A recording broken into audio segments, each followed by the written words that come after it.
Thank you, Madam Speaker. My question is an important question to the Minister for Justice.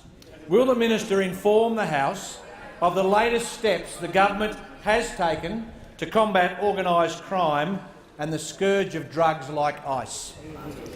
I call the Honourable Minister for Justice.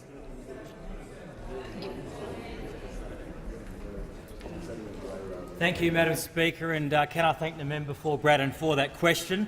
I know that he is working very closely with members in his community to tackle the scourge of ice, but sadly he's not the only member whose communities are affected by what is rightly described as a pandemic across the country.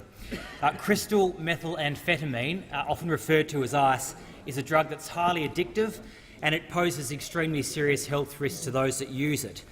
In its most recent illicit drug report, the Australian Crime Commission found that the number of seizures of amphetamine-type substances in Australia was the highest on record. This drug has devastating effects in our community. It is linked to family violence, it's linked to increases in crime, and it keeps our emergency services busy doing things that they should when there's plenty of pressure on them to do the sorts of things that they should be doing as well. Unfortunately, this pandemic is real. Demand is very, very high. It's a very easy drug to manufacture, and it can be done with rudimentary tools, often in dangerous clandestine laboratories that could just be within suburban areas.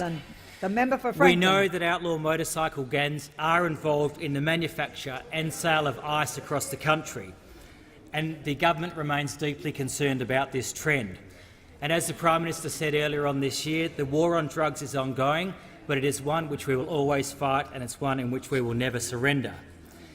At the Commonwealth level, we are taking strong action against organised motorcycle gangs who peddle these drugs in our communities.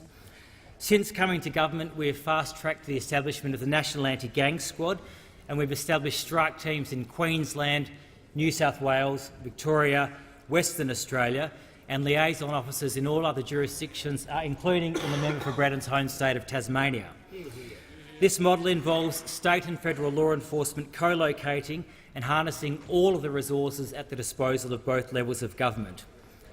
This unprecedented cooperation between state and federal law enforcement is working.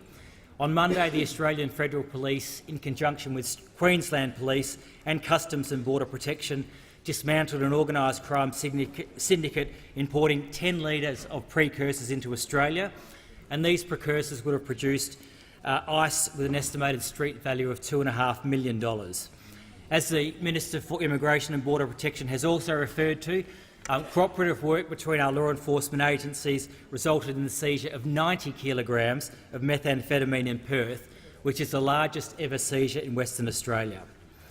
Last financial year, law enforcement seized more than 4 tonnes of amphetamine-type drugs, and so far this financial year we've seized more than 1.7 tonnes.